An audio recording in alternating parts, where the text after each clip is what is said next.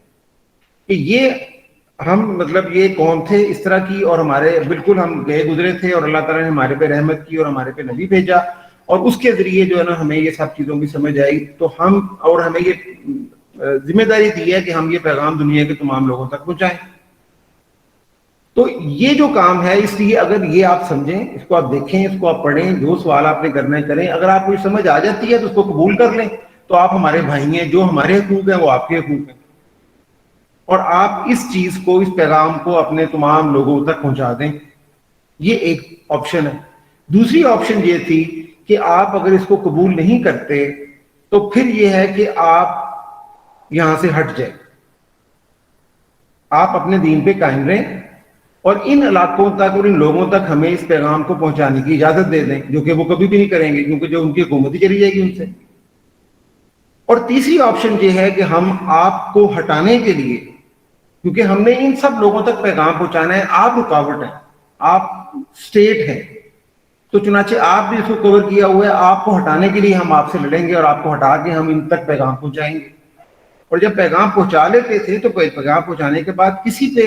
جبر نہیں تھا کہ آپ نے اسلام کو قبول کرنا ہے، ایک پیغام پہنچانے کی ذمہ داری ہم تک ہے بس۔ میں آپ کو چھوٹی سی مثال اس حوالے سے دیتا ہوں کہ مصر کے اندر جب مسلمان اس طرح سے جب انہوں نے جا کے اسکندریہ غالباً اس کو جب فتح کیا تو اس وقت وہاں رومنز قابض تھے، تو جب مسلمانوں نے فتح کیا تو وہ جہازوں میں بیٹھ کے تو وہ نکل گئے قسطنطنیہ کی طرف، اور مسلمانوں کے جو اس وقت لیڈر تھے غالباً ابو عبیدہ بن جراح تھے، یا مجھے اب یاد نہیں ہے، کوئی عمر بن عاص سے شاید، تو انہوں نے 100 تقریباً لوگوں کو وہاں چھوڑا کہ آپ اس علاقے کے معاملات کو مینج کریں،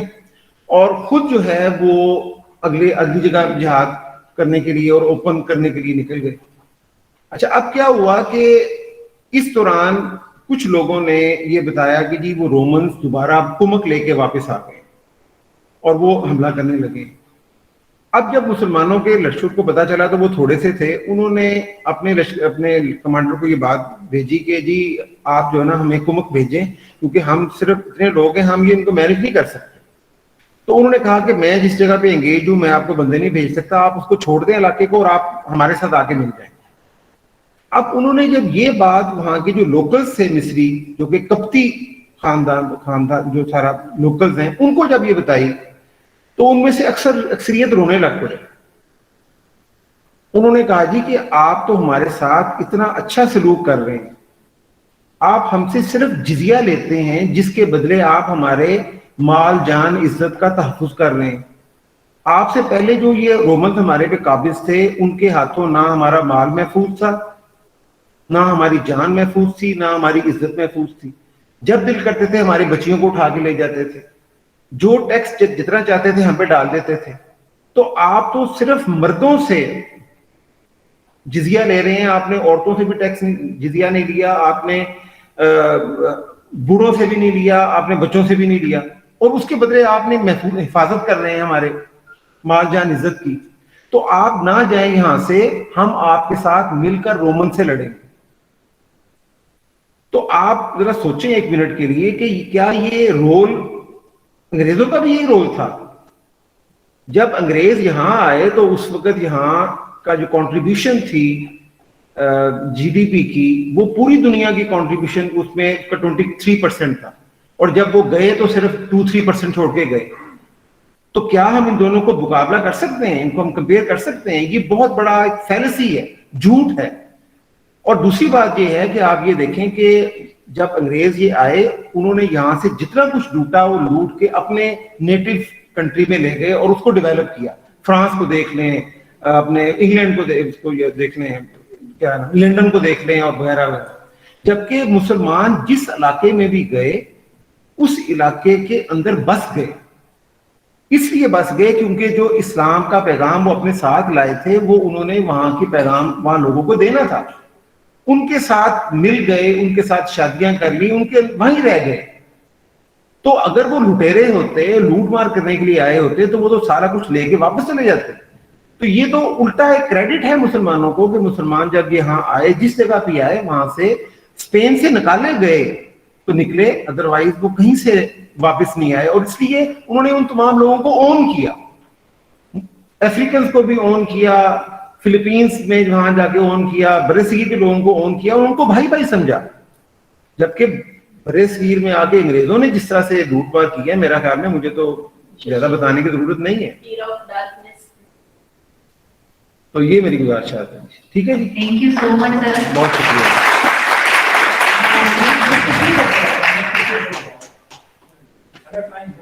سر اگر ہم ٹی پیک کر رہے ہیں کیونکہ اس وقت ٹی ہے, اب سر کے ساتھ جو ہے نا شاہزاد صاحب بھی اور ایک آدھ جو اسٹوڈنٹ اگر چاہیں وہ کر سکتے ہیں. کنکلوڈ کریں گے doctor Shahzad Khan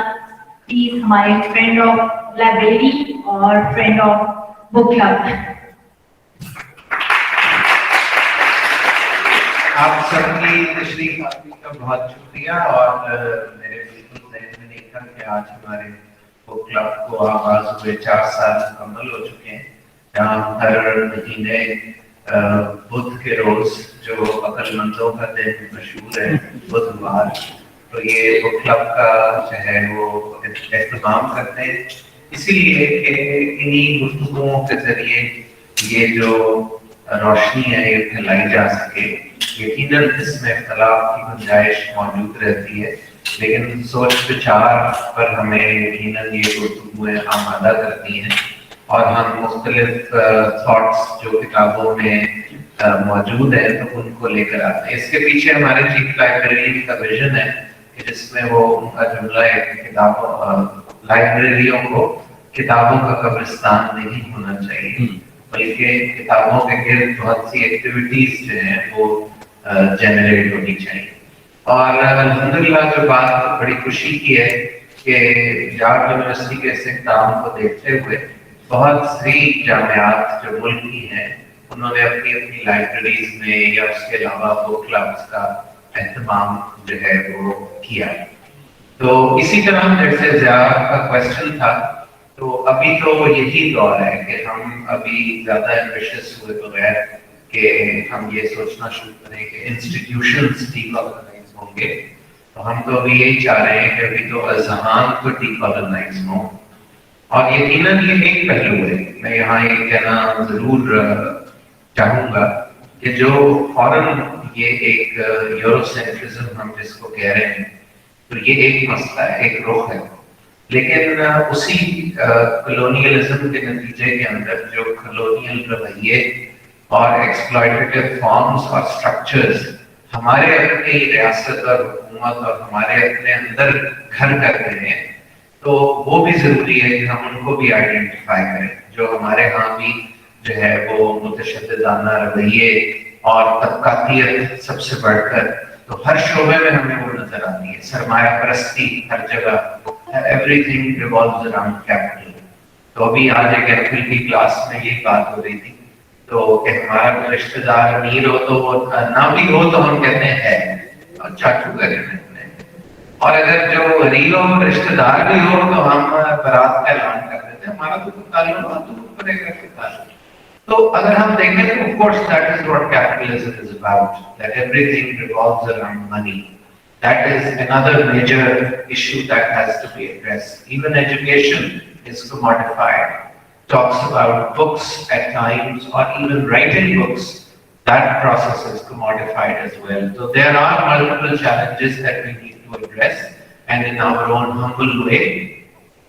we initiated this effort, and this is one of many. For instance, we also have set up Indigenizing Knowledge Forum that was established in 2016. That forum is also patronized by our library as we hold regular sessions here.